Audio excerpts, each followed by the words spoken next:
Generic Gene Jady Davis here to follow up on our previous video on Lotto. Here I'll take a quick look and try and point out some things about using information on previous Lotto draws to predict future Lotto draws. A lot of us tend to use that information and say, for example, 35 hasn't come out for 6 months or a year or 2 or 3 for that matter.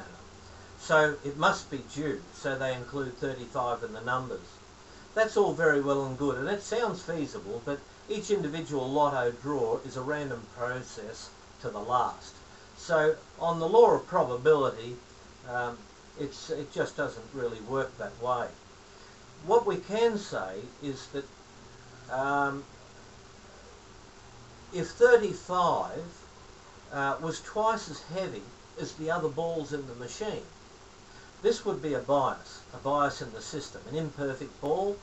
It could fall to the exit pipe more frequently than the other balls, so it would have a greater chance of coming out. Now, the way they have the equipment designed today, the prospect of any bias in the system is just not there, because they are properly regulated and run. And when I was looking into it a number of years ago, each ball was weighed within the weight of a human hair to counteract and make sure that these bias situations did not occur. So a ball being heavier than the others to come out more frequent than the others, and the way that they have the exit point designed on the equipment is basically impossible. Well, it is impossible.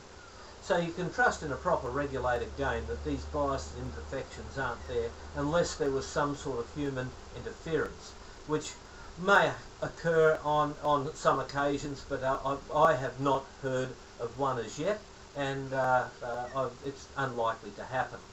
So if you use the previous draws to track numbers and say we'll cross these ones this week, there's no harm in that. It's the way you play the game. But as I said before, frequent to least frequent crossed numbers would be more of a strategical approach to the game. And while we're looking for the big 6, if it comes up, all well and good. But little fish are sweet along the road. So remember that. More videos coming soon, another one in which I'll discuss and take a look at crossing every number combination and the effect it may have on a game, going back to the original 40 numbered game up to we'll just cover to the 45 numbered game. Thanks for viewing.